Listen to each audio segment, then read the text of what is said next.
Committee work session meeting to order. It'll be a joint work session, council and budget meeting format and process for FY, 26-27. And I'd like to call in Katie Henry, Finance Director, to present. Thank you. Good evening, everyone.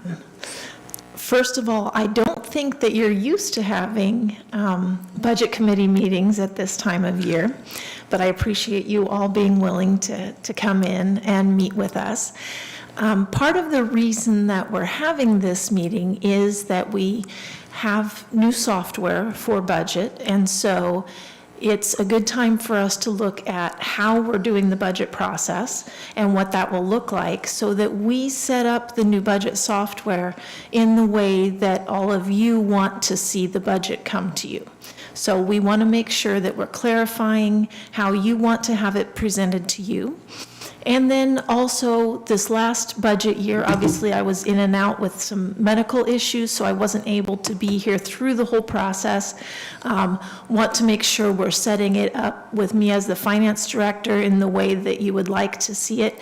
We also have Crystal here this evening so that she knows she is our subject matter expert in the new software and has been spending most of her days in that software and has done some excellent work, but I wanted her to be able to hear firsthand from all of you what you're looking for. So that really is our goal today. I want to remind you that when we are functioning as a budget committee, all of you are budget committee members. It's not council versus budget committee. It's budget committee, and it has 14 members. And then once the budget has been approved, then it's separate, and then it has to be adopted by council. But for the budget process, the budget committee is all 14 members when we're going through the budget discussions and things like that. This evening is a work session. No action will be taken this evening. It is an information gathering only. I would love to have another one of these sessions possibly after we have the December, so halfway through the year. I'll talk more with that to our city manager, and he will talk with the leadership team. But to give us a better understanding, at least to review the first couple quarters, so that we're not going into the budget sessions at the end of the year blind and having to start from scratch. So that was something that I heard. So let's dive into the presentation. If I could get sharing, please.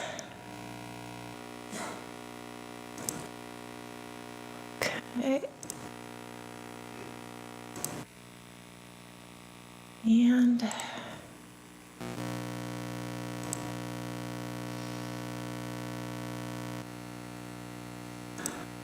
shrink the, oh, that just shares on the screen. Okay, I can't get rid of that. Okay, so what we're going to go over today are first the budget law basics. We're going to go pretty quick through this part because all of you are fairly aware of that. Some quick guiding points for questions and answers, and get some input from all of you on that as well.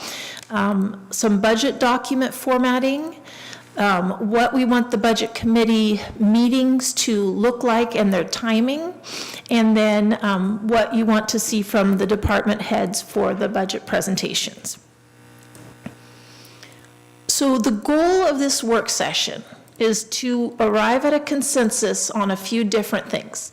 The first is the number of budget meetings we want to have.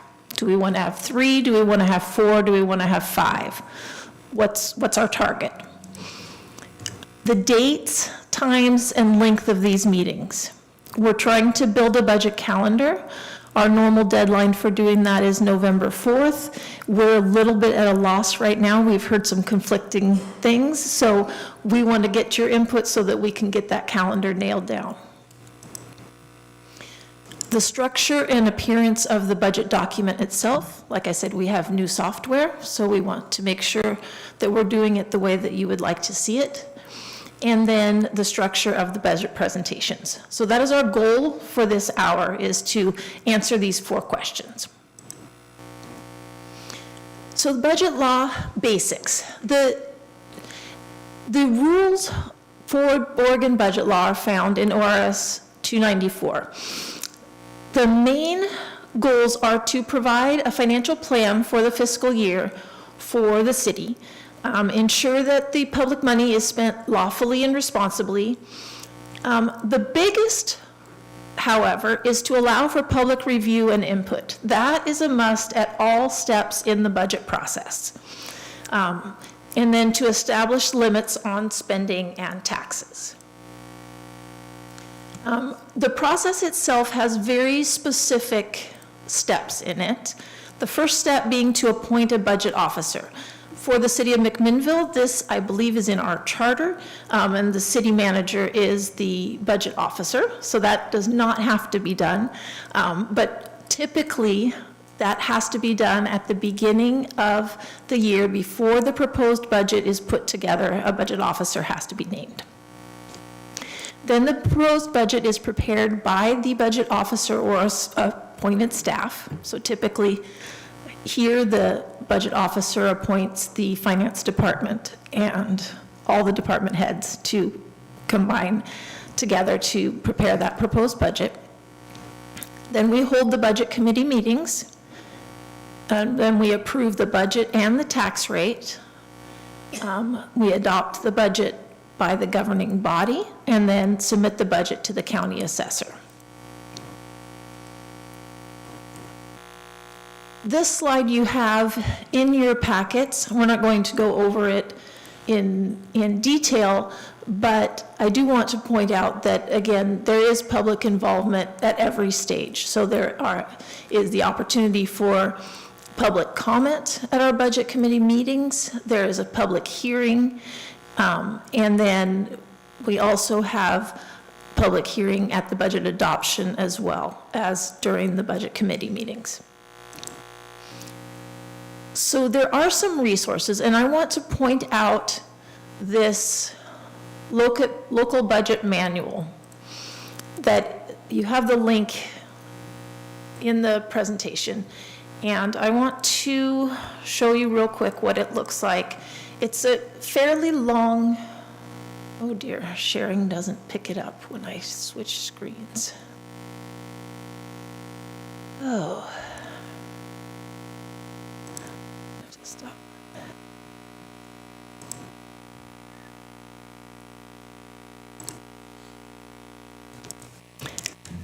Okay, we may be going back and forth here. Sorry about that. I have a lot of different tabs I plan to go through tonight. If you haven't looked through this manual, I do recommend it, possibly some night when you're having trouble falling asleep. But it is long and a bit laborious. I mean, it's 111 pages. But if you ever wonder what the details are on why is Katie saying we have to do this, or we can't do that, or why are we doing this, I guarantee it's in this manual. So it's a lot of pages, but that link will give you the reasons behind it. And this is updated every year. It gives us all the laws that we're trying to follow. And I hate that I'm going to have to bounce back and forth, and I apologize. There's no way to change that, is there? No? Okay.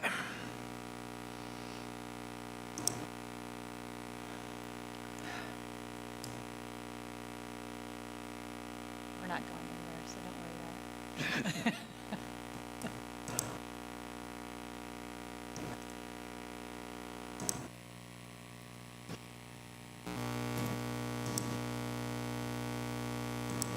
Should have made slides for everything. I didn't realize I couldn't go back and forth between my tabs.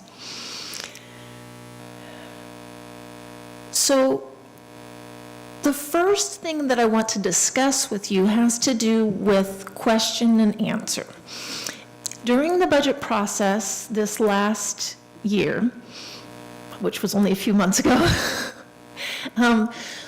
we had some difficulty on the staff side with the number of questions that were posed and the amount of time there was to respond to those questions in a few different ways. So we wanted to ask for a few things. The first is when you ask questions of us, if you can be very clear and ask specific questions. So give us page numbers in the budget document. It's easiest if you have the fund, department, program, and account numbers so that we know which numbers we're looking at if you have questions.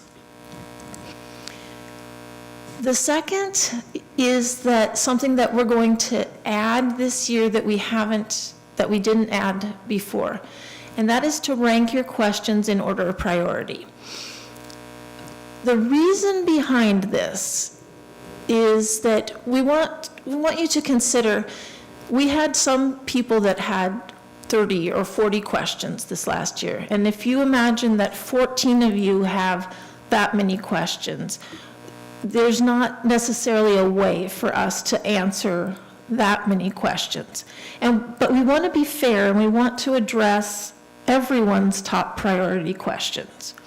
So if you rank them and we are able to go through all of the first ones and all of the second ones and all of the third ones, then we feel that it will give a more equitable way for us to respond to everyone's top priority questions. And then the other really important thing is to make sure you submit by the deadline. So once we finish this work session, we should have in mind what are our dates going to be and how much space will there be between meetings. Then we'll work on our budget calendar. And part of that budget calendar is going to be due dates for these questions and answers. And so when you have that deadline, we will ask that you submit by the deadline.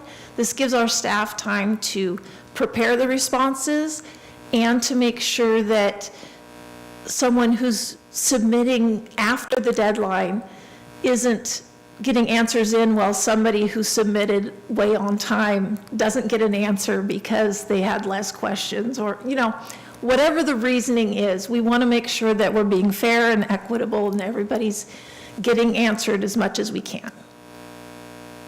Are there any questions, comments, recommendations, ideas? I have a few questions. One, will we have live questions?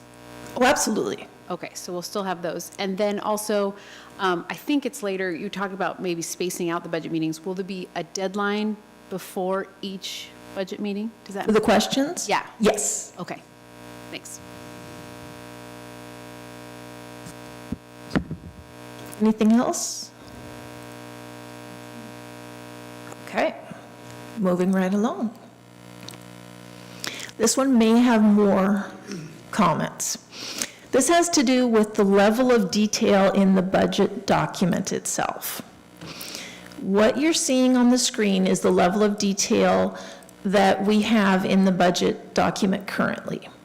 So what you see is we have the account level. So here the account is 7720-40, repair and maintenance, runway, taxiway. That is in the airport maintenance fund. And then you have down to the level of detail, stripe 6,000 feet of taxi lanes, $30,000, additional unscheduled maintenance, $10,000. The question for you is, do you want to stick with that level of detail, which I do not recommend? However, it's up to you.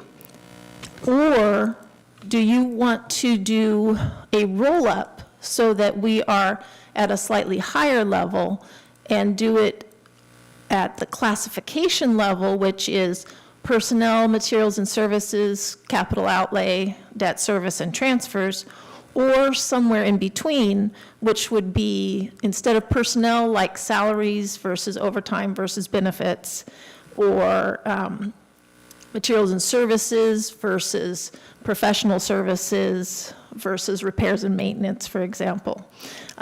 So those are different ways that it could be broken down. I would like to show you, and again, I'm going to stop sharing and then reshare.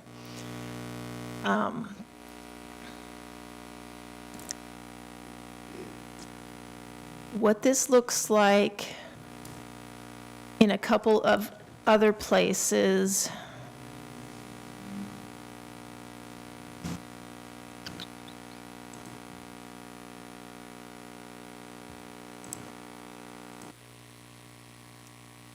Okay, so this one coming up, this is Forest Grove in their budget book. So part of the reason I'm showing you this is that our new budget book will be online. We are planning on printing a version as well, but this software is made to be online, the new software. So the budget book itself is found online and has links and things like that, that link into the budget software. This is one example that is not the same software that we have. This is another example. This is the same software we have. So we have Open Book. This is the city of Tigard. I use them as an example because it's the exact same software, so we can see what it actually looks like. But if you see down in this part, down at the bottom, we have the, instead of having salaries, Social Security, FICA, health insurance, dental insurance, all of those lines like we have in our current budget. And let me,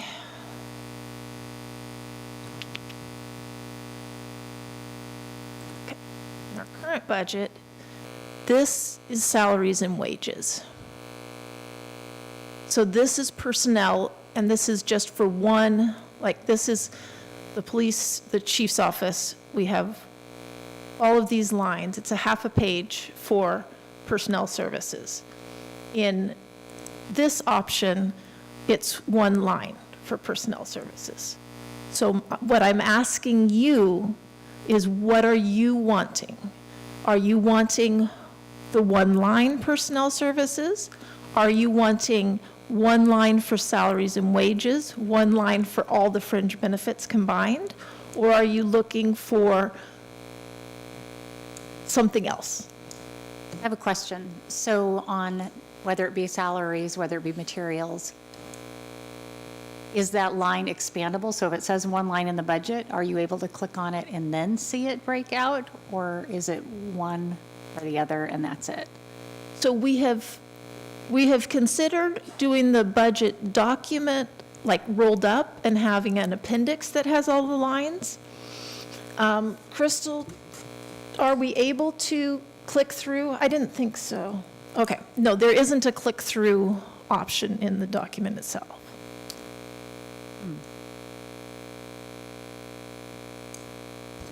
And I'd love to get multiple people's input. Counselor Tukalski? Yeah, thank you, Mayor. Well, sorry about that. So Director Henry, thank you for presenting the options that you presented. I understand.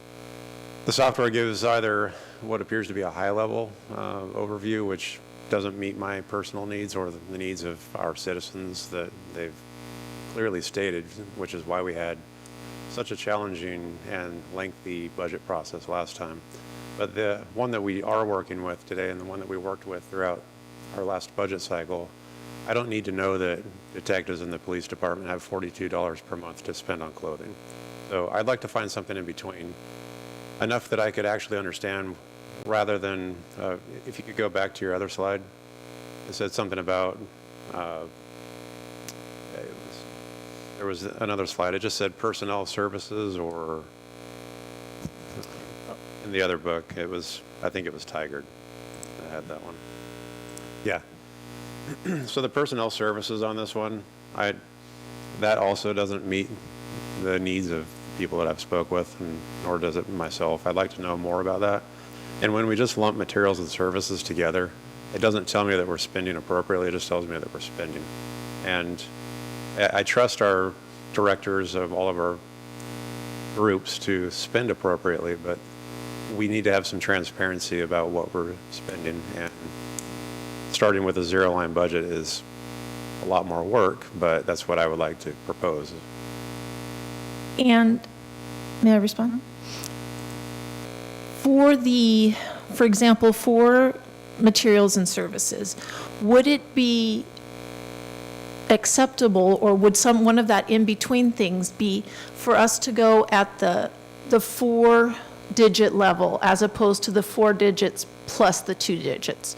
So, Yeah, my answer would be yes on this one. I don't need to understand the VIVA plan and medical insurance. I'd like to have it at least a step higher. That's my opinion. Thank you. so sometimes those little pieces are for us to be able to split out what's grant related, or what's specific to a project, or which computers is IT handling for police versus for the library, and it's for accounting so that we can make sure that one department pays back another one. But for the overall picture, it's all computers when you're looking at it. So we're talking about the GL numbers, right? The GL numbers, yes, Okay. the account. Sorry, I can't see either one of those screens. Oh, No, and it's not your fault, it's just my eyes aren't going to be able to see that far. So just trying to understand, so I might ask more questions. okay. Look at this piece here. Kelly? So I have two questions. The first one is, so if you go to the reduced expanded version, are you going to have a supplemental something somewhere that says, these are all your grant-related funds? Or I guess the reason I'm asking that question, which goes to my next question, is if you go up to the conservative version, where it's just the line items, where it's personnel, material and services, that kind of thing, I guess, if I heard correctly, it sounds like a couple of the goals are to reduce time of sitting here, of everyone asking questions, and having a clearer understanding of the budget, hopefully prior to the budget meeting. But I'm trying to understand how we can know what makes up those items, other than sending you a bunch of emails or questions prior to the meeting. So there's a few different ways. One is that the way that we do the department presentations is one of the ways. Now, it doesn't address knowing what goes into every single number. So if the goal is to know what goes into every single number, you need the line items. So if that's your goal, then that's what you need. The reason I'm bringing this is there was a request that said, why do we have such a long budget book? This is an extremely long and complicated budget book. Our budget book is so long because you want to see every number. That's not the way it has to be. That's not the way that's required by law. What I'm showing you is the way that it is required to be. But if you want to see every number, we will bring you every number, but it's not required. Counselor Chenoweth? Thank you, Mayor. This may be a wish and not a reality request, but one of the things that's hard for me to understand when I look at the budget is what is tied to grants and what is not tied to grants. What is general obligation, ongoing cost, and what is money that's going to be spent once and gone. I tried to pull that out through the detail that we had. That was proved to be mind-bogglingly difficult for me. That may have been me, but it was difficult for me. So my answer to this question would be, it would depend on what the detail is providing me. I would love to be able to get that kind of information separated out so I understand what's my ongoing cost versus what we're doing one time only. And I can't tell that easily. So if there's a way to do that within the detail, that's great. Otherwise, for me, I think I would lean to kind of what our previous counselor already stated, that the concept of somewhere in between, but that's too vague for, I'd like to be more specific for you, and I don't have a more specific at this point. Thank you. Meredith? I'm so excited that we're having this conversation because, you know, most of us, we joined the budget committee and we were just given the budget book, and I didn't know there were other ways. So I think change is hard. So like at first I see that and I am like, oh, that is too simplified. But I know we're always balancing the idea of transparency with how digestible the budget is, because we want more engagement. And, you know, people will say we aren't transparent. We actually, that budget book was transparent, but no one could understand it or had the time to. So then that almost became not transparent because it was too big. So I don't know exactly how I feel. I agree generally with what Counselor Tukolsky said in that at the in-between. I don't know if I'm ready to take that leap into this level, but maybe at the, I think you were saying the account level, so that 4 digits, is that what it's called, the account level? I don't know. The 770. The first 4 digits, yeah. Yes, maybe if we could see what that looked like, that would be helpful. Because I would like to, and also I don't know if there's a way, you said an appendix, so if someone wants to do line by line, they could, if it's linked on the website. If that doesn't create, I don't know if that creates more work or if the software just does that for you. So right now, the software will easily do what you're seeing on the screen. We have yet to create the report that will do all the accounts. We're still building it, but we will do it. I mean, it's not a problem. I'm not sure how well it will go into the book. We haven't figured out a way for it to look good in the book.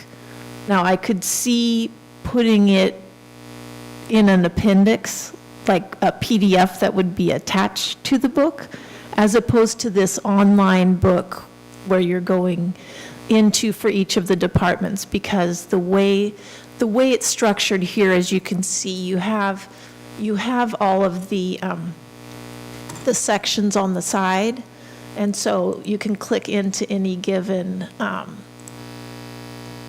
any other section, and you have the narrative, and then you have kind of the summary of the numbers, and then as you go down below, it has more information. I don't personally like these lines. I find them to be very difficult to follow because it's just line after line after line of all the detail, very difficult to follow. But the structure of it then, for the reader who is online, who wants to go and see what does this department have versus this other department, it's a nice summary.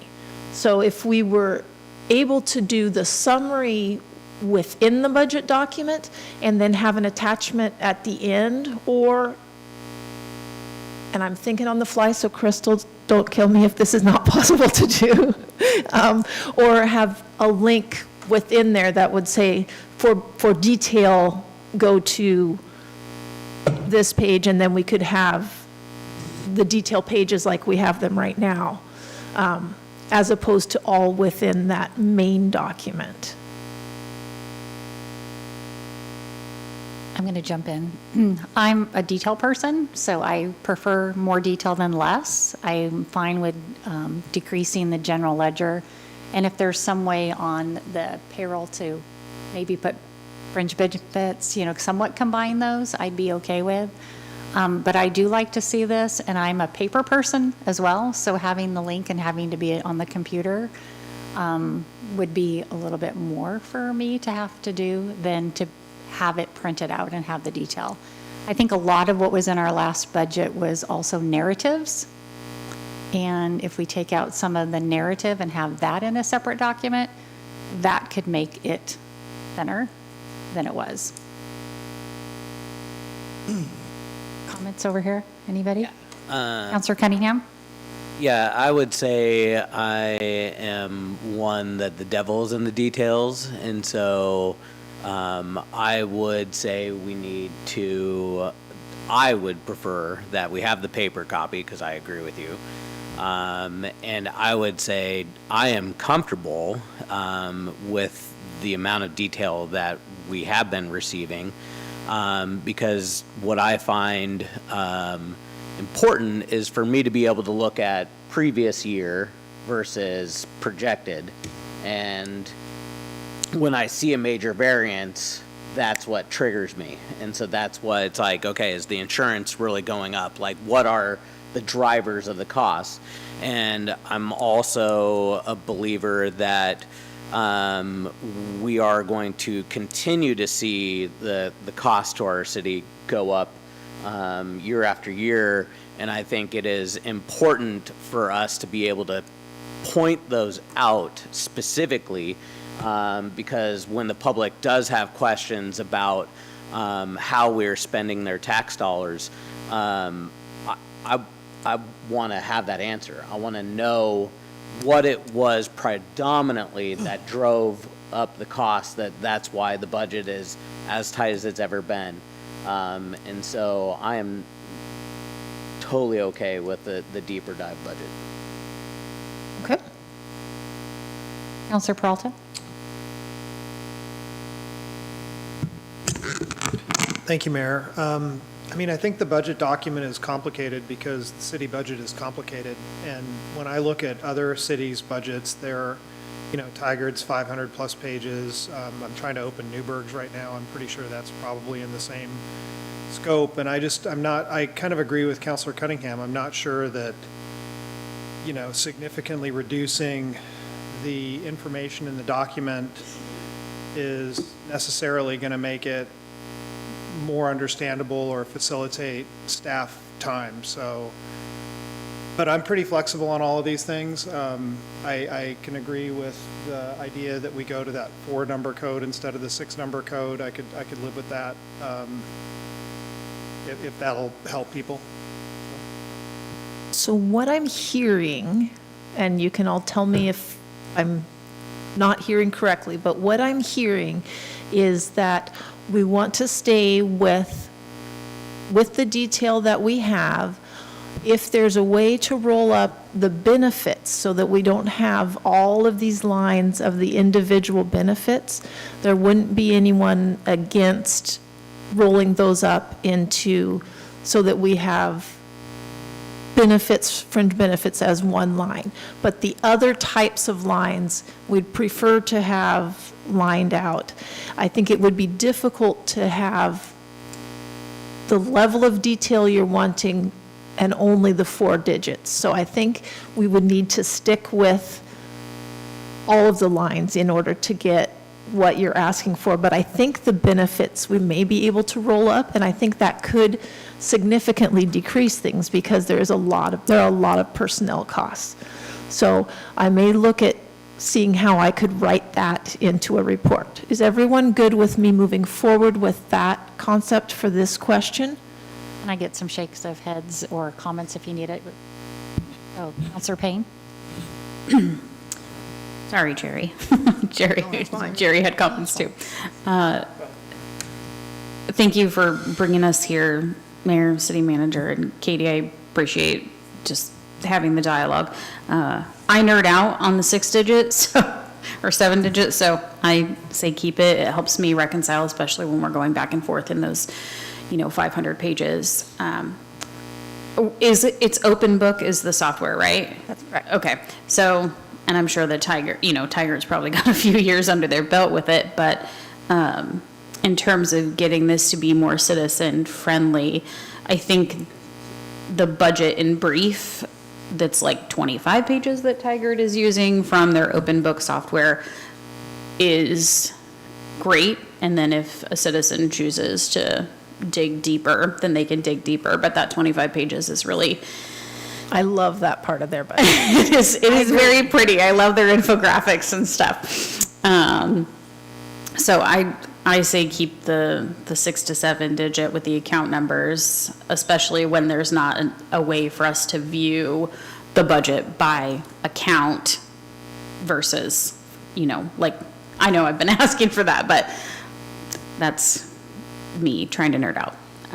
So I say keep it the same, and I think that we do need the level of detail, even if we choose to disregard some pieces, like the fringe benefits, I get that, but, and then I would even throw in like some of the fleet maintenance stuff. I don't need to see breakdowns of oil changes and replacement transmissions and kind of things like that, so. Jerry, did you have something? Just had a comment that I think to me, there's some people to whom a spreadsheet full of numbers is a telling tale, and to those of us who like words, it's another story. And I hope that there could be some emphasis put on clarity in the narrative that gives you an overview of the activity in each fund and account, so that it's part of the story for those of us to whom multiple columns is not really that interesting. Okay. Thank you. Appreciate that point of view. Anybody else have a comment? Yeah, Mayor, I do. Counselor Tickles. Yeah, thank you. So I guess I have one final comment. Last year when we walked into the budget cycle, we were walking into a mess. We had challenges with our budget, and it wasn't as pretty as it could have been because it wasn't, in my opinion, appropriately managed. And it caused us to make cuts in a lot of places where we didn't want to make cuts, and we had to reallocate funding to other areas where we thought they were more important. And so until the budget is proven that it's being balanced correctly, which we have a completely different set of people this year. We have software this year, and we have a lot of good things working toward us, but it seems to me that until we can say that we have everything under control and the citizens can see that, the detail itself would be nice to have. So I would continue to be a proponent of that detail. Okay. I think I have the answer I need. Oh, go ahead. Okay, I have one more thing, is I also wonder if we could get it earlier than we did last year. That was my Well, first time. that will so- come in what we're going to go over next. Perfect. So thank you for the segue. Let me get back to the presentation. And come. Okay. So what's involved in the budget process, and why do we have to do the budget committee meetings when we have to do the budget committee meetings?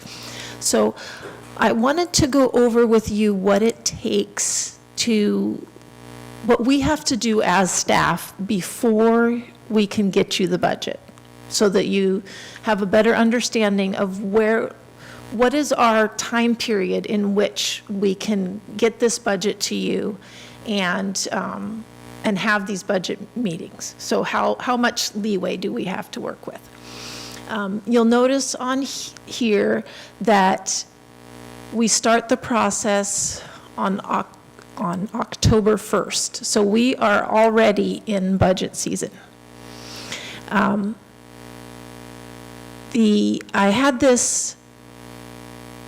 had AI recap our budget calendar and to give us this slide. But I want to show you the actual budget calendar because I think you need to see it.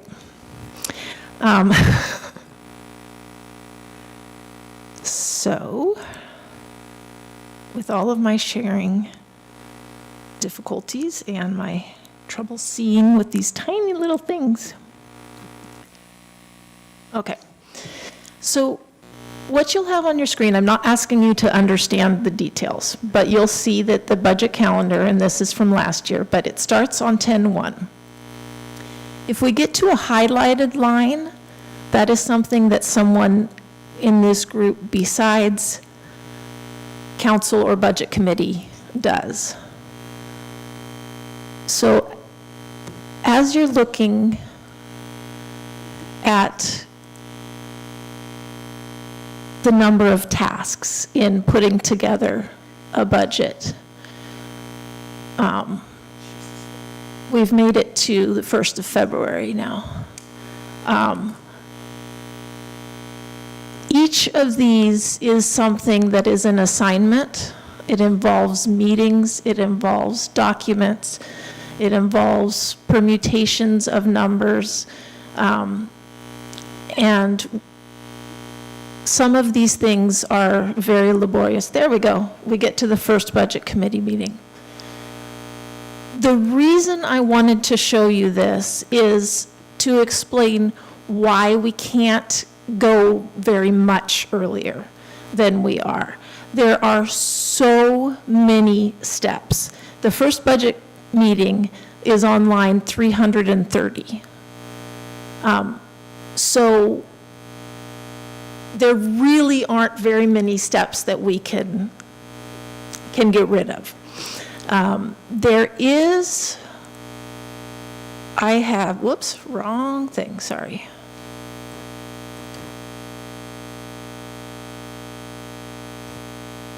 So I've created, I'm going to have to stop sharing again. I do not like this. Zoom is not Teams, can I just say?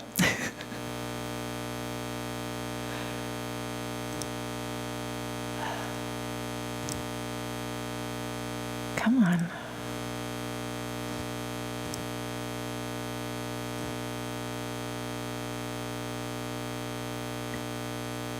Can't get it to stop sharing now.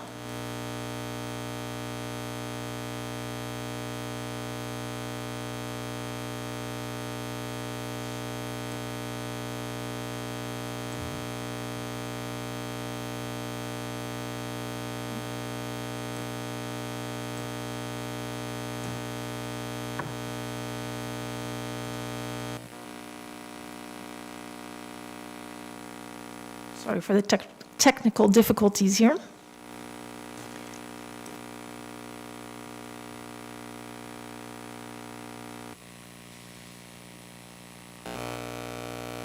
Okay, so here I have a calendar. This is the month of May.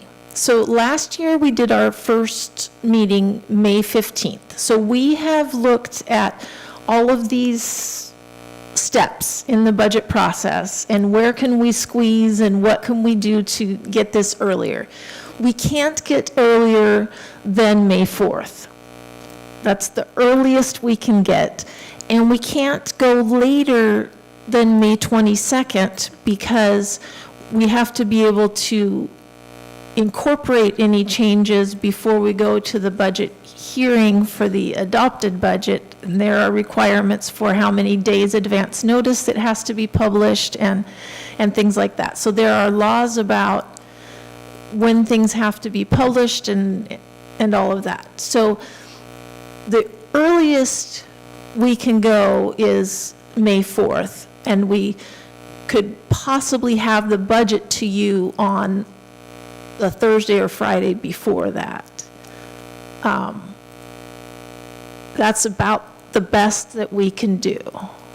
It's that timing for me of getting it and having enough time to go through it is the difficult part. Just having more than budget in my life for 2 days. So that's the time that I would like us to get it and then have a little bit of time. If we could do a week, I don't know if we can, in order to then take a look at it. So is 1 week with the budget before the first meeting acceptable to everyone in this group? Meredith? What would the due date for the questions be? Yeah. It's more than just answering that question. We kind of have to look at the big picture, I think, of all of it. So, and that's,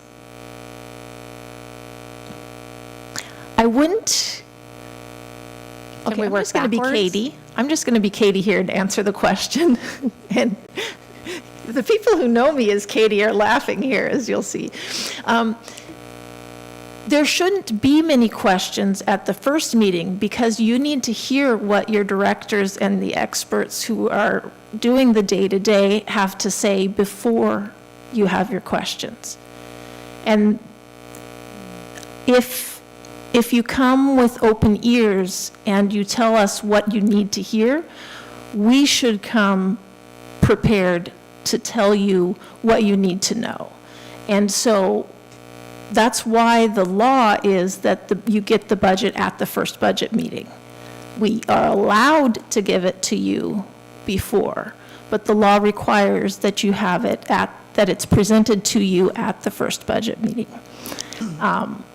So I'm not opposed to you having it before. I understand that you've had it before, but to take the budget without the director's presentation and then to have questions before they've had a chance to explain the budget, to me seems like adding a lot of extra staff work unnecessarily.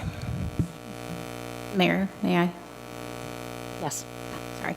So I wonder if there's a little potential for a pivot here and that we get the budget, listen to the presentations, even the same day, have a week to week and a half to develop, a week to review based on the content that we heard, and have a week to review the budget, a few more days for questions, and then get into our 3 days.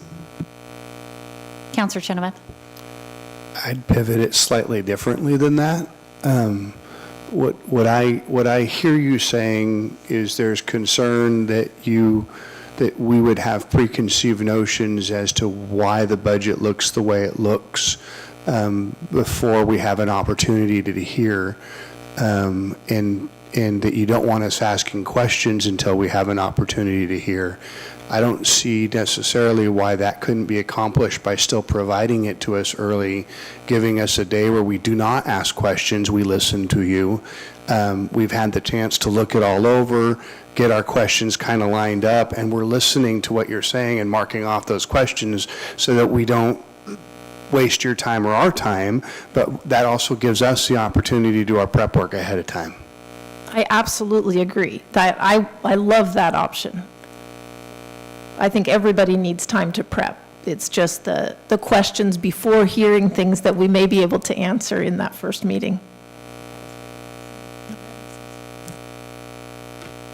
You have a question? Yeah, I guess I'm maybe a little confused. So is the idea with the upcoming budget that we're going to remove the departmental narratives and all of that? Because my perception has been that the written document that we receive has all the detail, has generally the narratives that the directors want to put forward. And so I'm not really understanding why it wouldn't be advantageous for us to have the document early with their information and be basing our opinions on what we're reading, because that's essentially what we're approving. I would think that the opportunity for the directors to highlight details in the report and the ability to respond to thoughtful questions that people have been able to develop by getting it ahead of time would be more advantageous than getting it day of, particularly if the idea is that we don't want as many meetings or as much time spent in meetings this time as opposed to the previous time. And again, this is me from my experience with the variety of budget committees. The narrative itself will be shorter. The plan is for it to be shorter in this new software, just because of the way it is set up, for one. For two, I personally believe that there are ways to do the budget, the department presentations that are different than what I've seen so far here. Again, I've only seen the 1 year, but that give significantly different information than what you can see in the budget document. It's a a way of presenting the budget that gives you the projects and the emphasis, and so that you understand what is it this department is working on, and what do they need in order to get these things done. And so then we're having a conversation about what are we not going to do this year, as opposed to how many pens are we not going to buy. We're talking about, okay, what's the project that's not going to get done? Or what's the park that's not going to get mowed? Or what is the, whatever it is, so that we're talking about what's actually being provided to the citizens. Whereas, from my experience, when it's just the line item detail, and then we come in with everyone having looked through whatever their preferred department is, or whatever their focus is, come in with, well, I don't think that we should have this $10,000 for ABCD. And we lose that big picture of what are the programs, what are we trying to do with this budget, what are we trying to accomplish? And so I just want to find a way for the budget committee to really see that whole big picture of what is the city trying to accomplish through the budget, and not lose that. I'm thinking it makes more sense to start with what's the deadline, to start backwards instead of this week ahead of time. What's the last meeting option? I mean, I kind of think we need to look at the big picture of all those dates to determine, put them all down together. So we have about 9 minutes left. Sorry, what was that? I was just going to add, what's the last responsible moment in which we should be doing this? So our final meeting shouldn't be any later than the 22nd. I mean, that really, Because I can't read that calendar. Thank you. so it should be our very last, if we need it. And our very first could be on that Monday.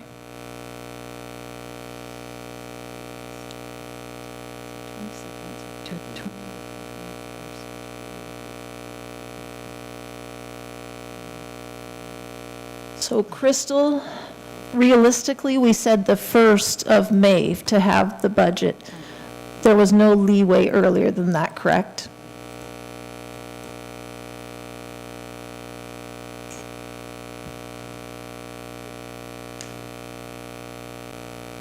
With the new software also, I think it's going to be even that much harder of a transition year. So the 4th is the earliest we would do, even with what we had before, let alone new software on top of that. So the 4th, I feel, is a reasonable time. That would be the earliest. To have the budget document? Okay. So not to meet, but to have the document. To have the document. And how long do you guys need for questions between meetings? It's preferable to have 2 to 3 days. If we want to be able to respond to questions, yes. And are we assuming 1 day for directors to present? I believe we need 1.5 to 2 days, depending on what you're wanting from the directors, but yes. And will that come later in this presentation? We don't have time. Because I think we do need to discuss that too.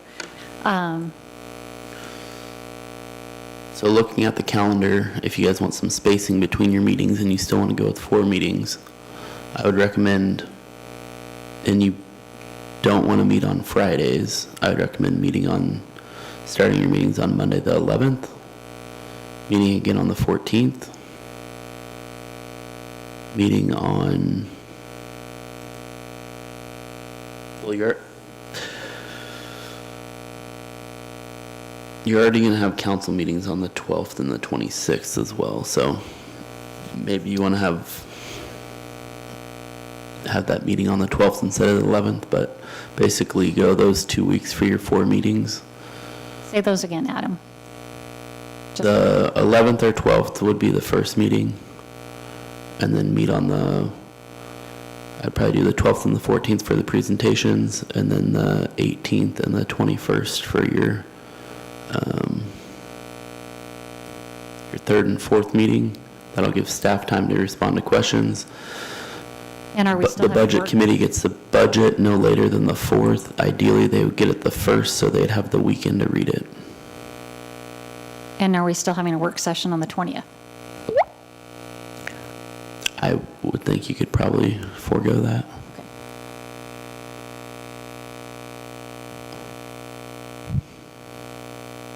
Sounds more realistic than what we had this year. I think it'll be a little easier this year, too. I mean, last year was kind of an odd year because we did do a very deep dive to understand it and knew of us, and actually the budget committee, too. Any comments on those ideas, on dates? Counselor Cunningham? Okay. Anybody else while he's going? Counselor Payne? It probably isn't feasible for everybody, but I'm going to put it out there anyway, is having the meetings be earlier than later, because for me, like, my typical bedtime's 8:30, so I kind of glaze over by 9 and can't really keep going in good faith. So.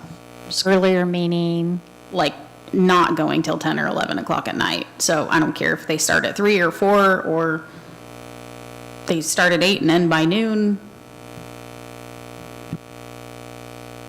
So what I'd like to propose, in the interest of time for this evening, since we have a business meeting, I would like to send out the way that we've got on here and do a sort of doodle poll kind of thing and get some responses back from all of you on, we now have the general idea of how we would want to structure this, on dates and times for these meetings, and then get some input from you. And I also would like to know if we are interested in another work session to discuss the department presentations. Yes. Yes. Yes. I haven't heard from any budget citizen members. Yes? Okay. Kelly's shaking her Okay. head. Doesn't care. Then I'll work with our city manager to get that on the schedule then as well, and we can move forward with how we would like to structure those department presentations. So thank you very much for taking the time to do this. I really appreciate it. I think it'll get us all on the same page. Thank Mayor, you, may Katie. I ask one last Yes, question? Counselor Tukolsky? So this hasn't, maybe this was addressed or maybe it wasn't, but I'm curious, the budgeting process that is being proposed, earlier when you said that we would decide what to take away, tells me that it's reasonable to assume that we would be taking what we spent last year and then adding X percentage as a buffer. Is that correct or is that incorrect? That's incorrect. We start with 0 typically. Adam hasn't told us yet what we're starting with. He's the budget officer, so he will tell us. But the way that we've set up the software so far is that we roll over the previous year in a reference column, but we put zeros in all of the spaces. And so then the department heads will be given instruction once we know where we're at for the year, once we know what the projections are, and then they're told either stay where you are, reduce it by so much, increase by so much. So that's kind of where we typically start out. Yeah, and that's what I was asking. That's why I was asking. I'd rather build a budget that fits the needs and works toward our goals rather than just taking what we had last year, adding a percentage and then taking away when we can't. We start at 0. Okay, on thank you. everything. Any other questions for Katie before we close the meeting? Thank you. All right, thank you, Katie. Thank you, Katie. Director. Okay, I'll now close the work session at 6:59.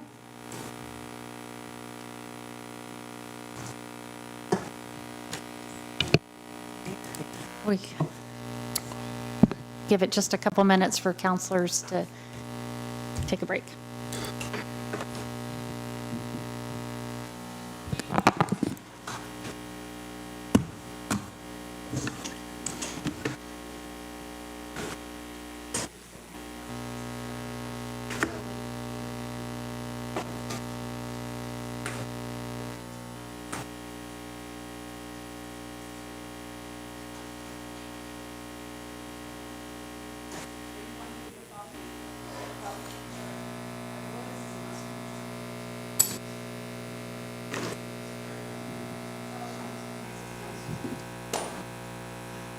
Good luck.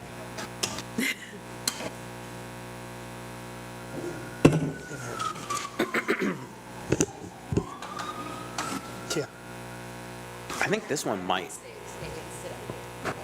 Like, oh, no. Nice try.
But I also don't have great eyes, so.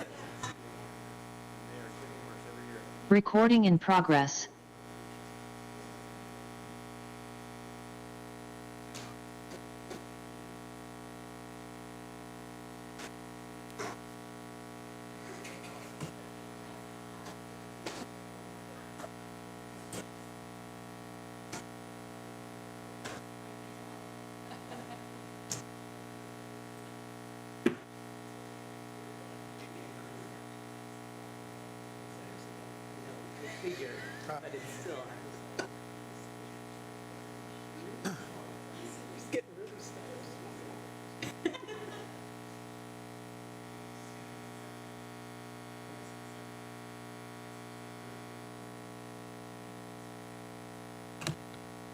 Good evening. I will now call the city council meeting to order. Request that Claudia do a roll call. It is 7:03. Counselor Payne. That's me, I'm here. Counselor Geary. Good evening. Counselor Cunningham. Here. Counselor Tukolsky. Present. Counselor Chenoweth. He's here. He's here, just not in his seat.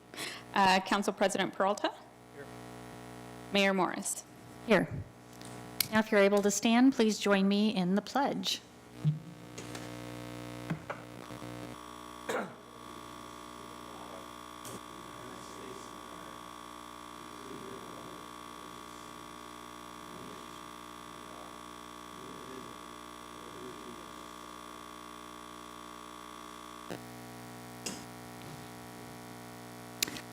Now it's time for public comments. Any interested audience members are invited to provide comments, and any comment provided that requires some type of follow-up will be assigned to a staff member. Anyone may speak on any topic other than a matter in litigation, a land use decision that is or will be in front of the city council, or a matter scheduled for a public hearing at some future date. Comments will be limited to 4 minutes per person for a total of 32 minutes. If you are on Zoom and wish to speak, please use the raise your hand feature or chat feature and send a chat to the city recorder team. Once your turn is up, we will announce your name and unmute your mic. Please announce your name and the city you live in for the record. We will start with anybody that's pre-registered. Claudia?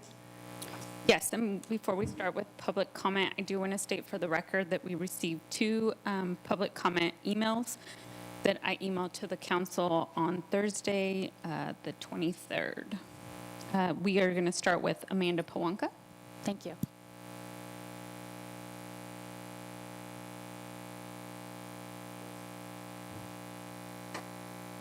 Good evening, Amanda. Hello, Mayor. My name's Amanda Pawanka. I live in McMinnville, Oregon.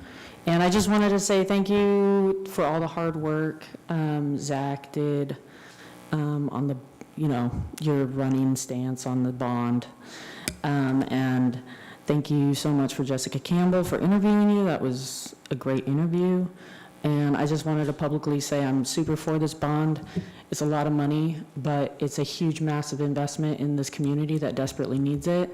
And I'm just really excited for the amount of things it will cover instead of one little patches, Band-Aids here and there. It's so broad, and it's just gonna completely transform the makeup of McMinnville for the better. It's gonna be amazing.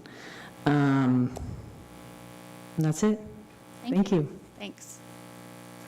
Claudia, do we have anyone else? Yes, next we have Janet Sasaki.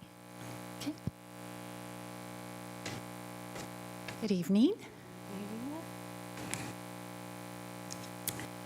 My name is Janet Sasaki, and I live in McMinnville. I'm here tonight, this is apropos to your working session, because I'm here as a resident and regular user of the library.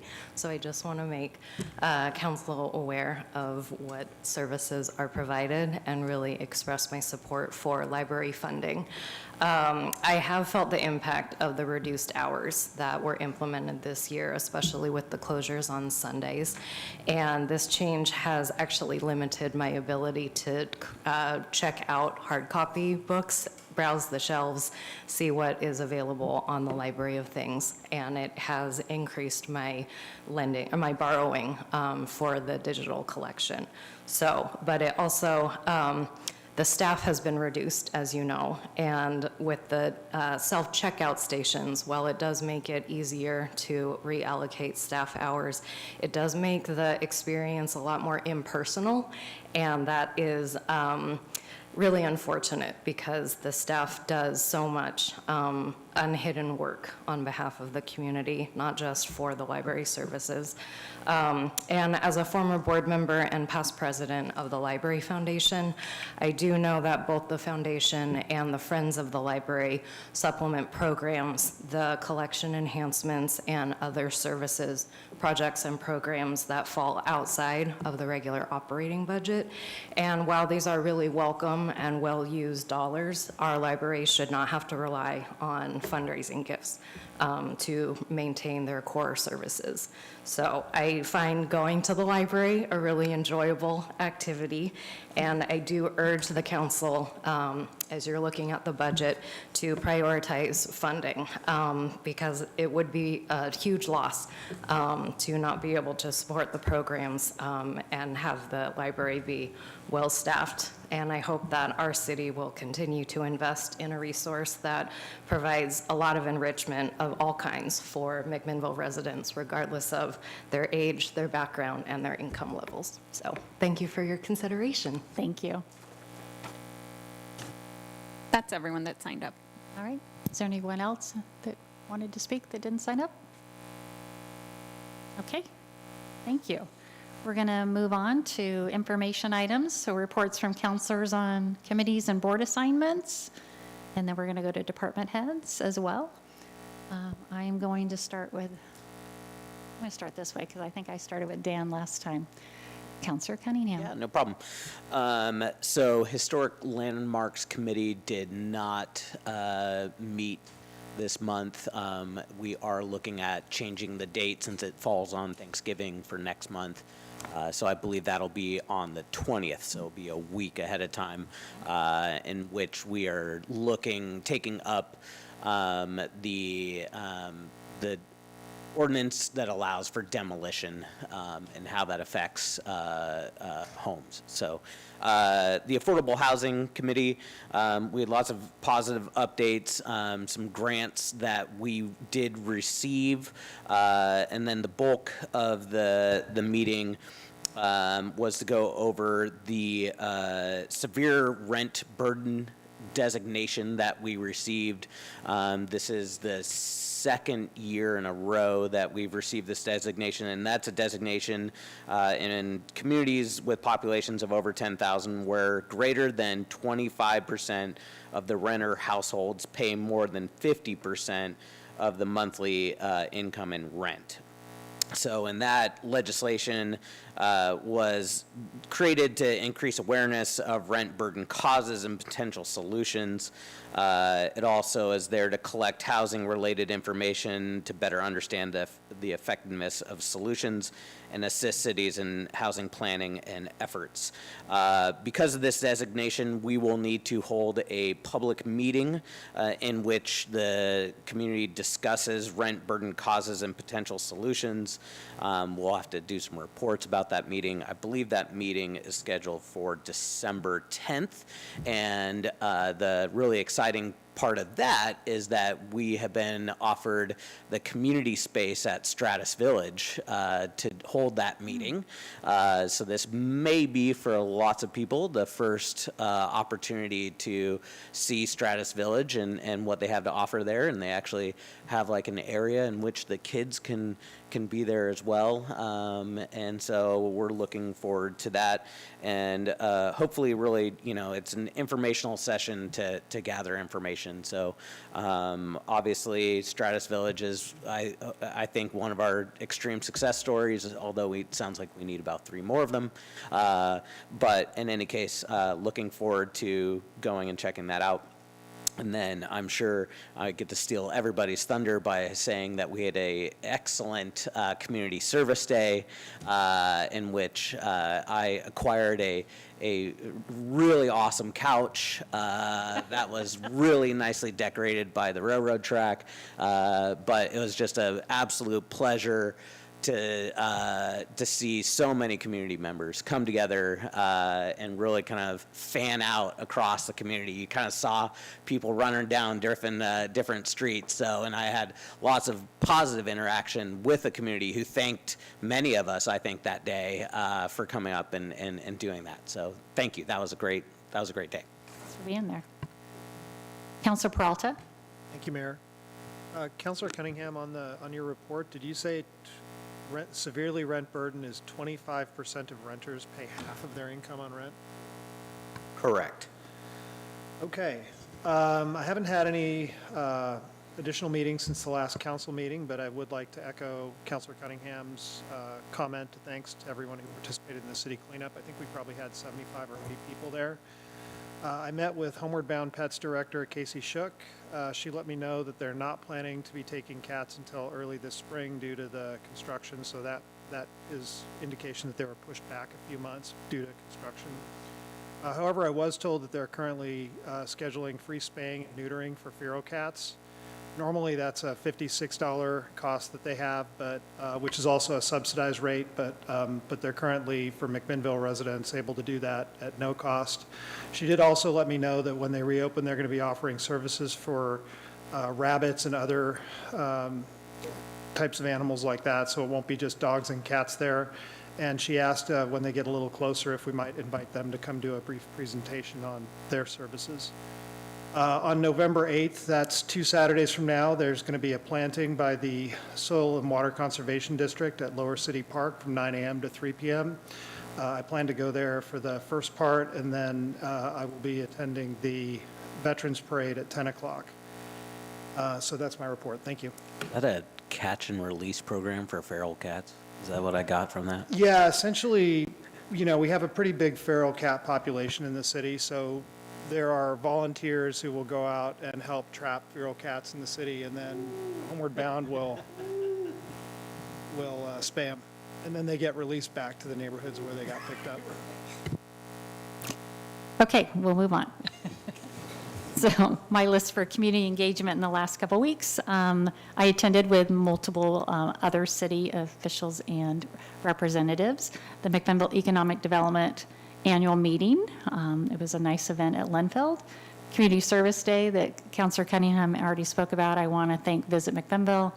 Also, we had MDA there and Chamber of Commerce, so it was a nice community event along with a lot of citizens.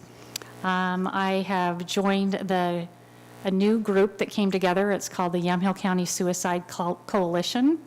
It's dedicated to preventing suicide across the lifespan by fostering education, reducing stigma, raising awareness, and collaborating with the communities we serve and connect with.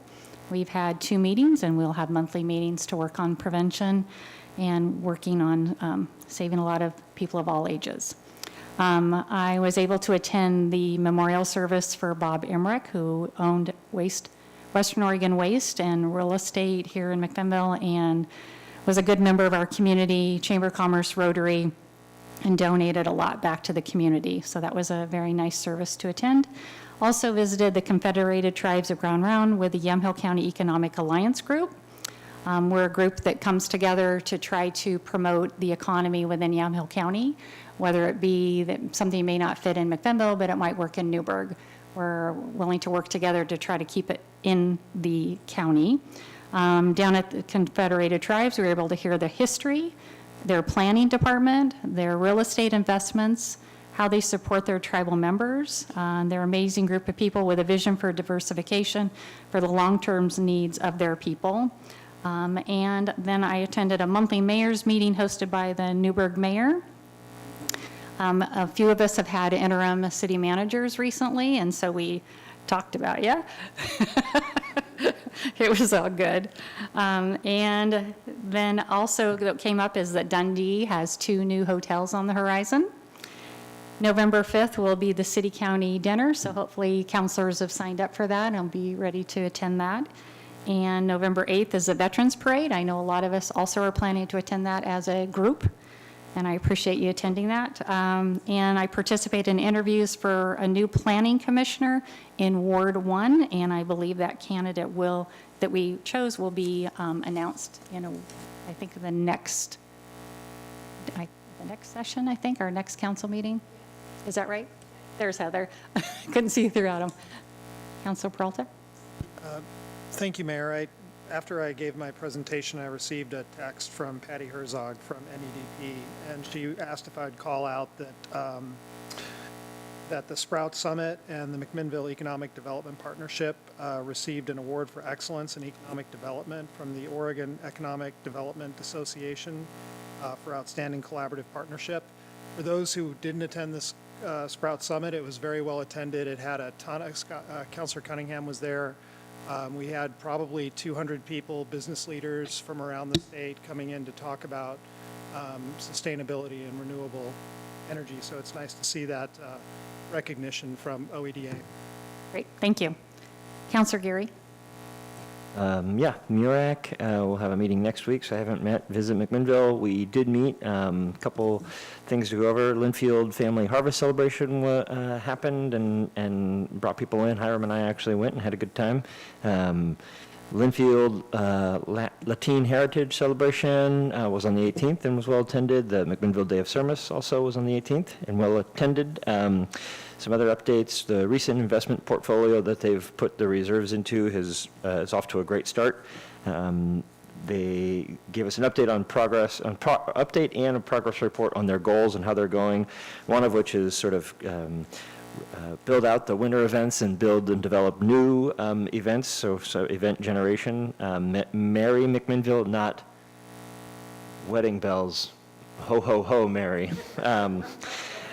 Mary McMinnville is underway on a cool website where Santa flies by. Is live now, maybe. Wonderland Brewfest, they've got going and kicked off December 19th, 20th, and 21st downtown here. They've starting their own Brewfest, which should be pretty cool.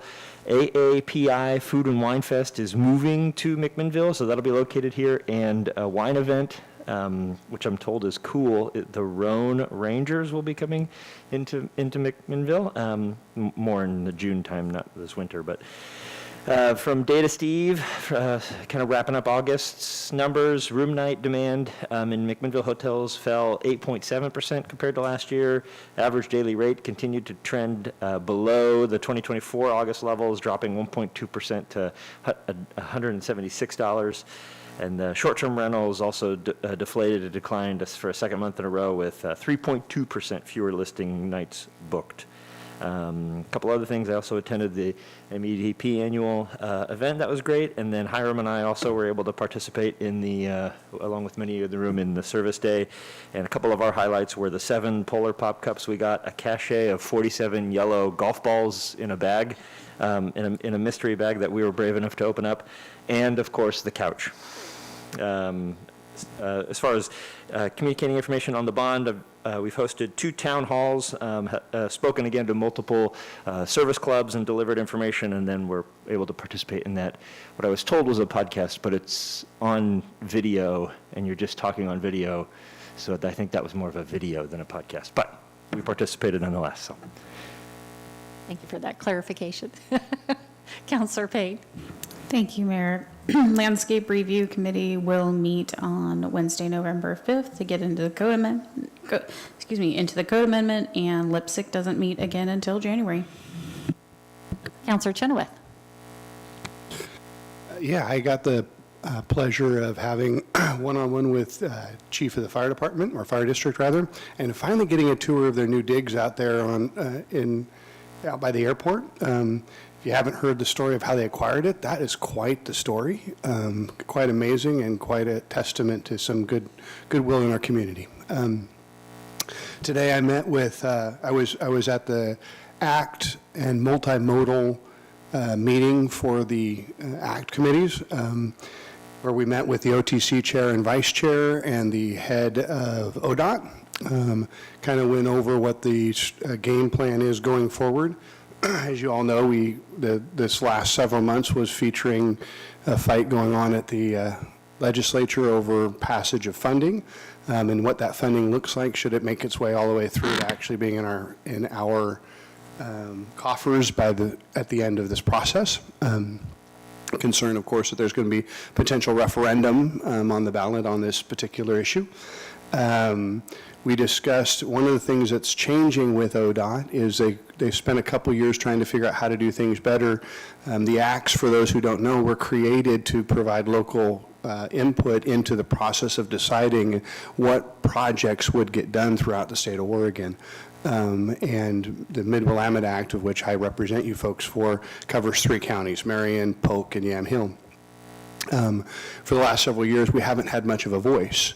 It's all been kind of done through earmarks or, through working through our legislators.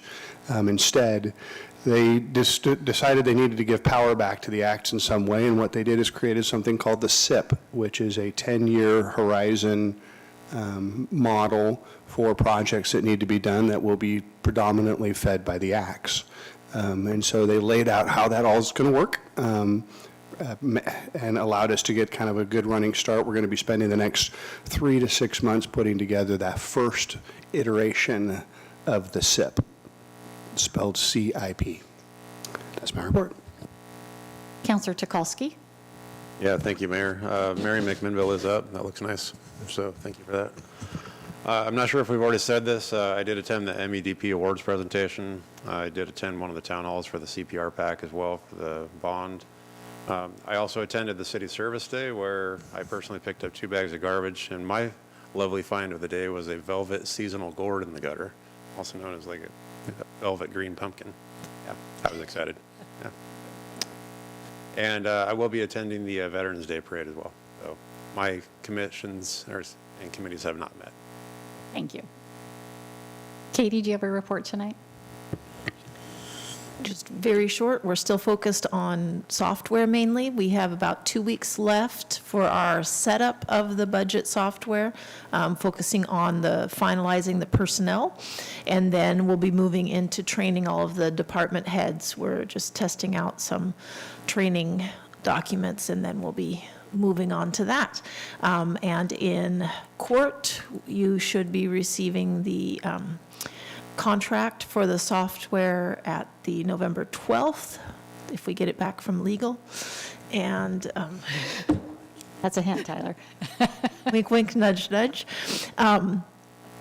But we are moving forward, and we've begun the process of documenting all of the procedures so that we can get a jump start as soon as we get the contract signed and are ready to go. Great. Interim City Manager Adam Garvin.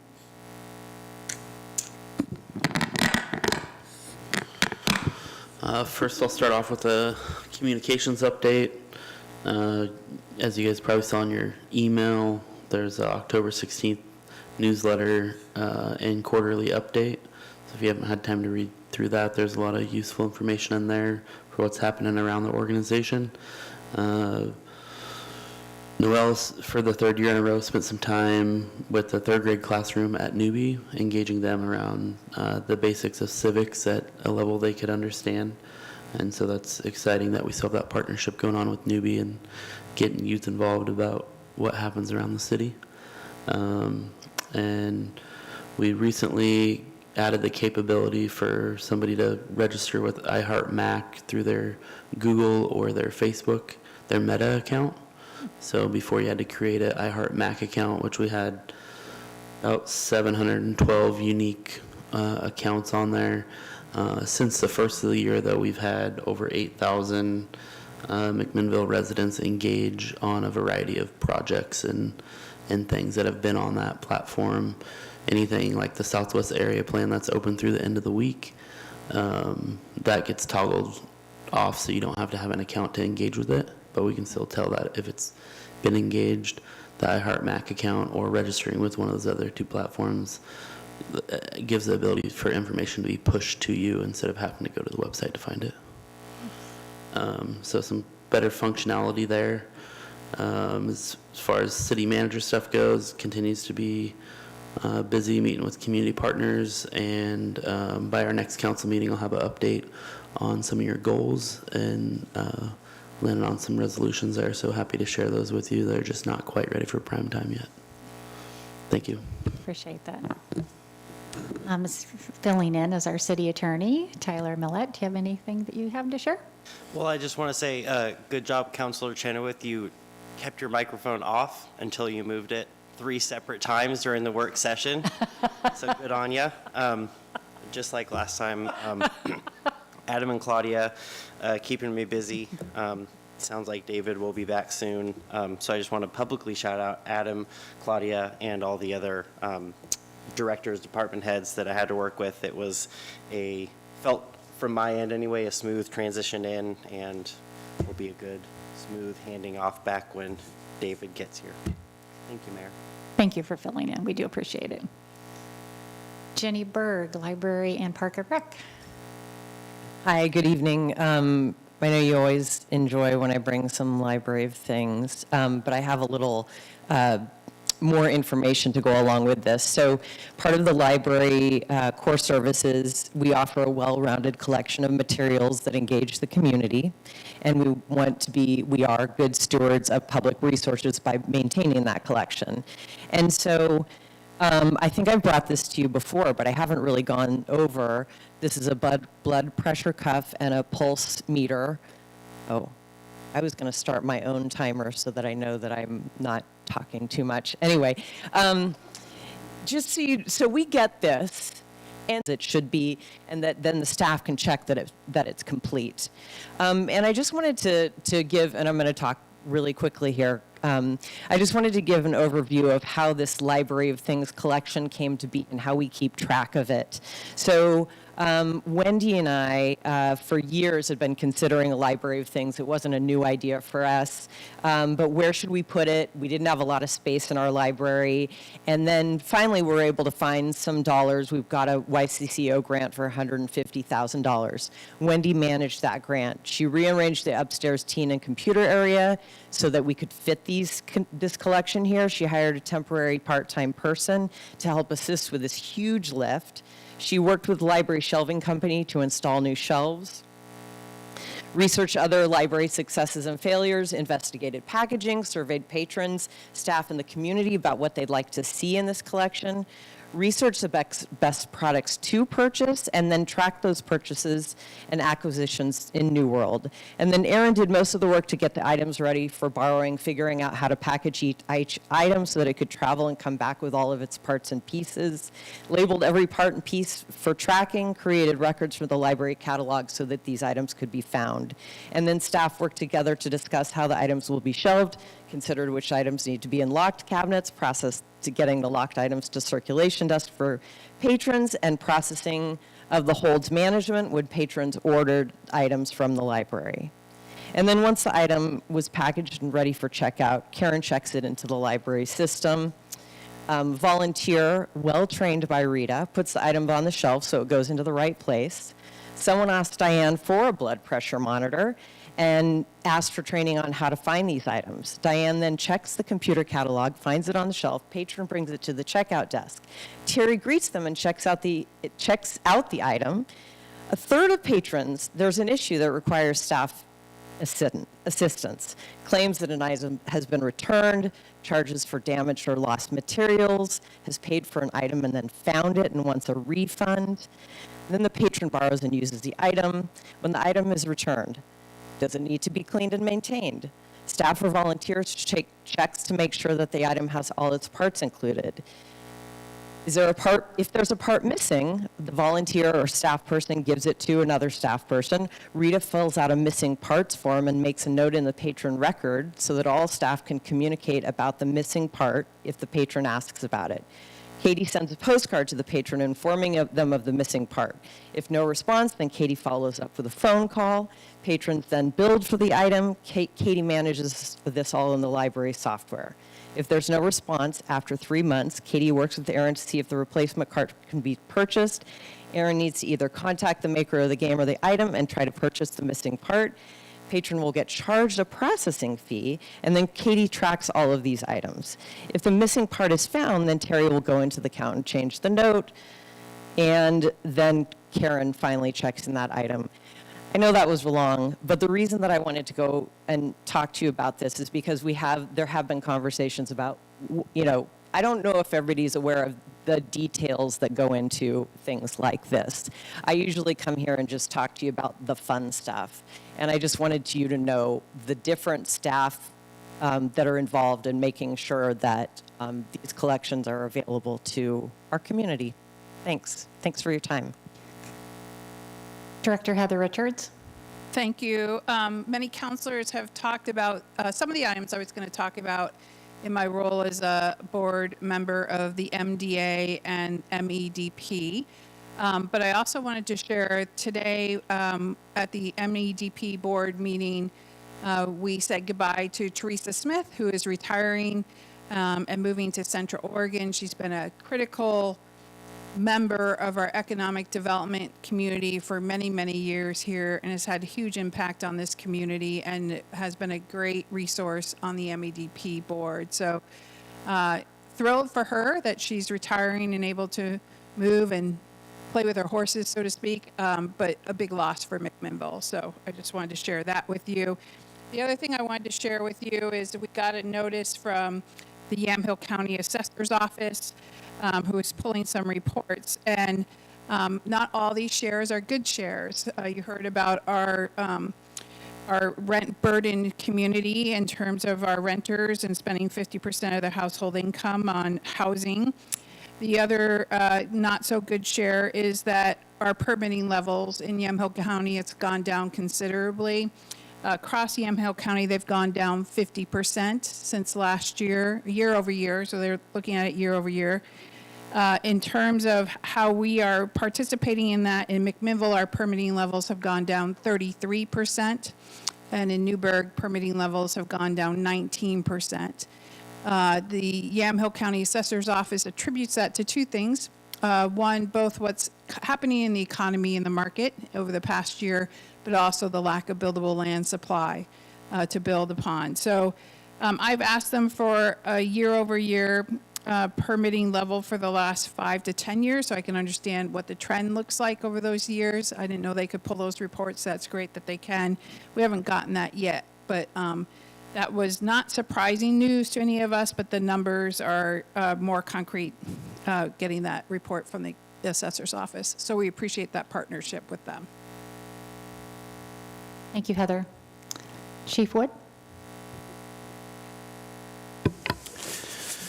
Some in the room may have heard me speak before about the 5 truths of law enforcement that I really focus on with my staff, and one of those being that integrative and effective policing requires non-police partnership and support. And so we at the McMinnville Police Department are going to support one of those non-policing partners out there that not only support our criminal investigations, but also support some of the more vulnerable victims in our community. And this is an opportunity for us to not only support them, but have a little fun at the same time. So we've entered into a partnership with Juliet's House, and folks from McMinnville PD will be raising funds for Juliet's House. We'll be participating in No Shave November. Members of the department will be growing our beards out for the month of November and offering the community an opportunity for a small cash donation. Come and cast a vote for one of the 5 facial hairstyles that members of the department participating will shave their facial hair into the first week of December. So come out and vote, watch the city's social media for more information, but for a small cash donation, you can cast your vote for the facial hairstyle you like the best, and members of the department will shave their facial hair into that during the December shave-off.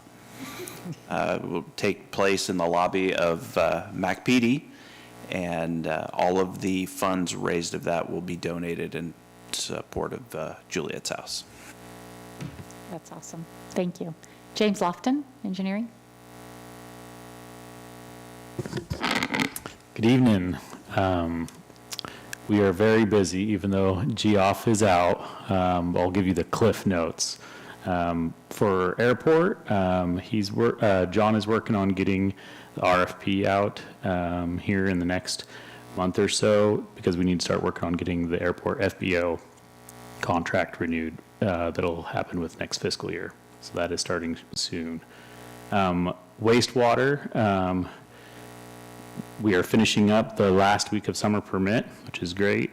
This year, we spread a total of 3.1 million gallons of biosolids, which is down substantially from our typical 4 million. That tells us that the new process is working and is already saving us substantial hauling costs. We're excited to see what a full year next year will look like. We should see some significant reduction. In engineering, we were successful in filling our open program manager position. Kevin Wood has joined the team earlier this month. He's already been doing a great job, and he's been working on getting an RFP for the Northeast Gateway Sanitary and Stormwater Sewer Replacement Project out. That is expected to go out this week. That is to be replacing some lines that are at the end of their design life, and also to be adding some needed capacity. We also have a resolution on the consent agenda.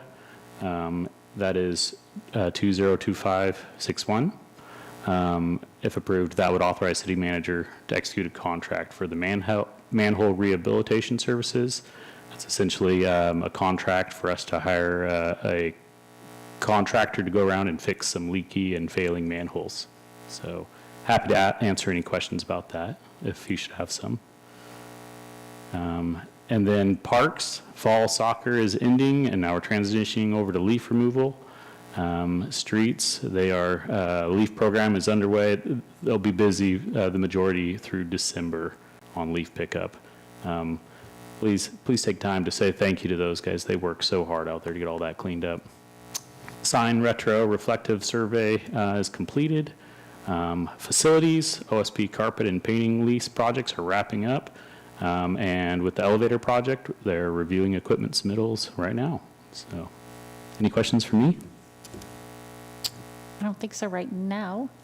Thank you. HR Director, Vicki Hedges. Thank you, Mayor. I don't have a lot of exciting things to report tonight. Been doing a lot of behind-the-scenes HR type confidential things. The one thing I do want to report this month on the HR report that I provide, employee demographics, I've added a new demographic for council and the executive team, which shows the number of employees that reside in McMinnville. So that's a new statistic we can track as we go into conversations, and we've had a lot of conversations about number of people that live in McMinnville, so that's available to you now and will be included on each report moving forward. Thank you, Vicki. City Recorder, Claudia Cisneros. Just have a couple dates to remind everyone. November 11th, city offices will be closed for Veterans Day, and then on the 12th, we'll be holding a special called City Council meeting. On November 25th, the regular city council meeting will be canceled. That's the week of Thanksgiving. And then lastly, I will be out the week of November 10th, so Veterans Day week. Scott and Megan will graciously be covering that special called meeting on the 12th. So thank them for covering me so I can go on vacation. And I will not be Zooming in, but I'll be thinking about you guys. No, you won't. Also, thank Tyler for your time. Hope we didn't scare you too much. Thank you. Great. Thank you so much. We are going to go, did I miss anybody? Because I can't. Go ahead. Adam? I'd just like to acknowledge Tyler for his flexibility and your ability to show up to some in-person meetings when I needed you, and being responsive, and your humor in times of tension. Thank you. Great. We're going to move on to the consent agenda. First, I need to note that C, the consideration of draft minutes, has been pulled from the consent agenda. Besides that, do I have any counselors that would like to have anything removed from the consent agenda?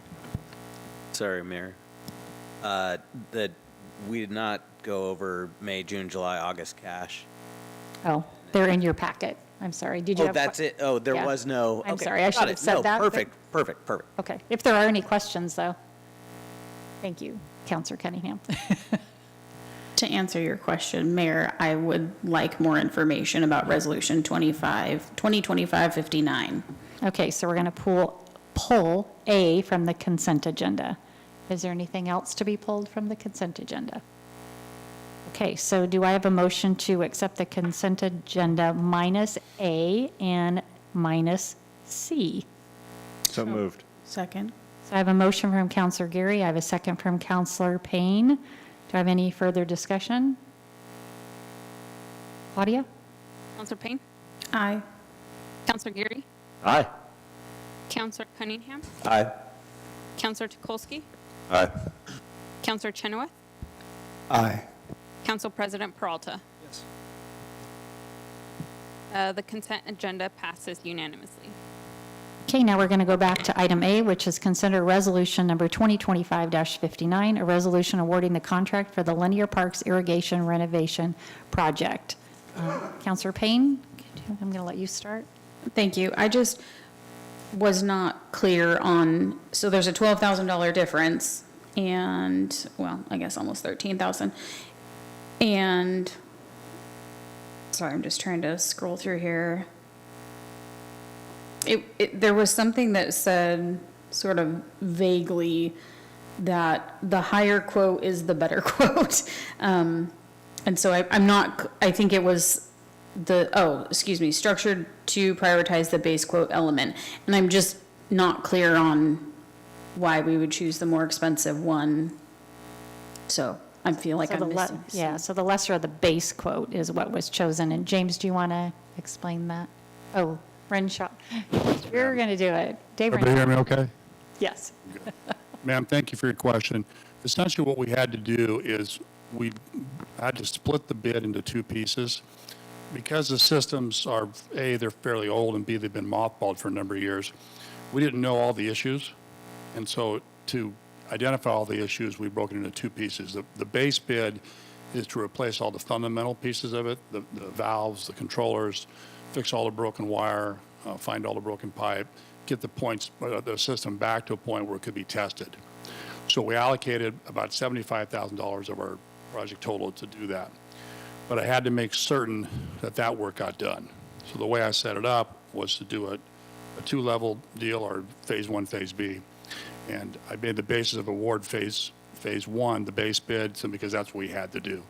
And then what was left over is what we can apply to the head replacement piece. So what will happen is when the base bid is done, part of that work is to identify, look at all those systems and say, okay, we have this number of heads to replace, and we'll just replace as many heads as we can with the money we have left over, and then staff will do the rest in-house.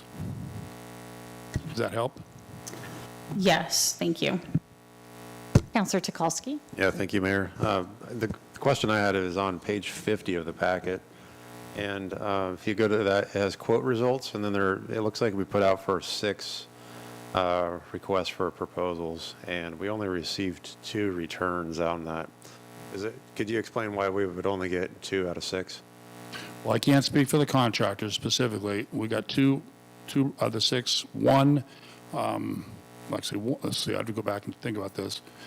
At least 2 said they weren't interested because they were busy. Cascadia didn't give me a response. Fox Erosion said they were too busy to do the work. I'm trying to think who the other one was, so let me look. AR Landscaping and Oregon Sprinkler. Yeah, A&R is a local firm, and Andy didn't respond either. I would suspect, I can't speak for him, but the project was probably a little larger than he normally does. Okay. And then Oregon Sprinkler, just... Oregon Sprinkler is a Tualatin firm, and again, they chose, in talking to them, they didn't bid because their plate was full. Okay, thank you for that. Counselor Geary? I read through the bid submittal packet, but I can't really divine from the model numbers if the answer to the question, so I'll just ask, does this have, and at risk of talking about technology I don't fully understand, does this have the ability for the controllers to wirelessly understand the weather and be able to rain delay themselves? It does, and it also, all of our spec, we spec controllers that eventually could be hooked to what's called a MaxiCom system. That's probably a dated term at this point, but centralized irrigation. All the modern controllers, that's one of the reasons that we want to update the controllers. So in the future, if we can do that, these systems will be able to accommodate that. Okay. I just know it's been nice to be able to balance, not necessarily total brownout, but the ability to keep things water, but also the ability to conserve water. So, and our weather can change in a moment, and have the sprinklers blasting while it's raining is always a little bit of a...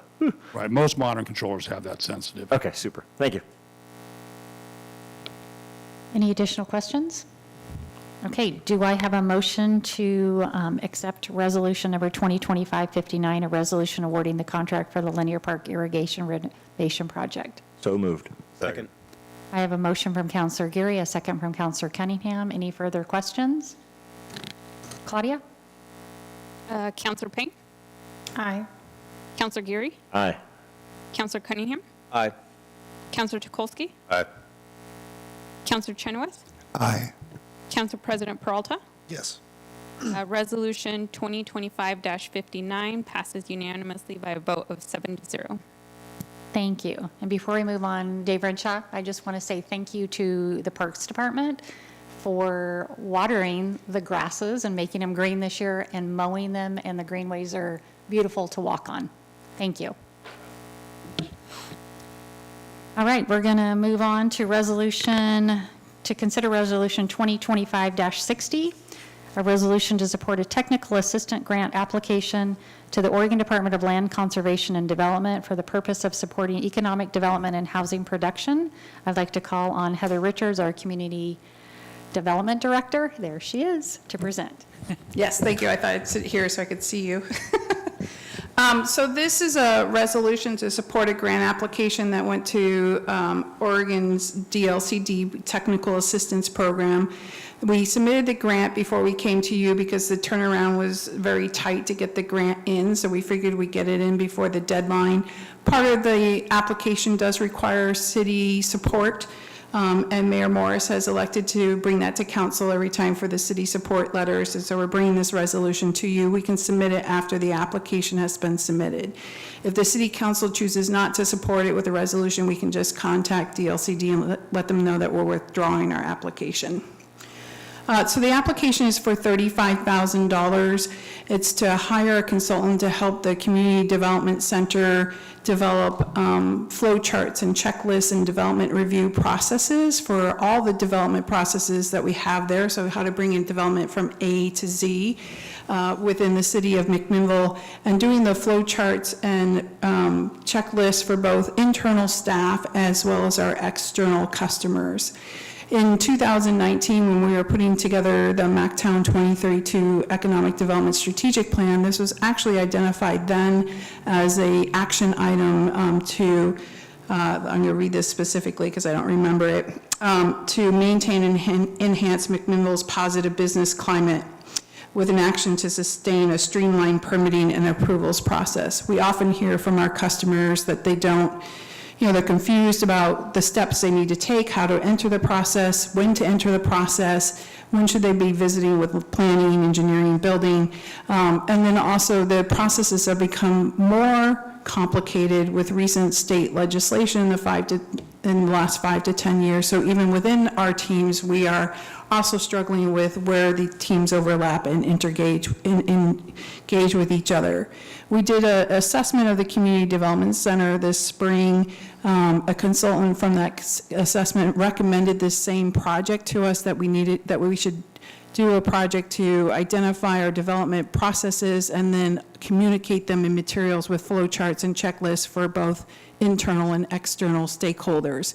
So this technical assistance grant is an economic development grant, with the fact that the action is in the economic development strategic plan, and the assessment recommending this as an improvement for how we can provide better customer service delivery and also better efficiencies within the Community Development Center teams. We thought it was a good match to apply for the funds for this next fiscal year.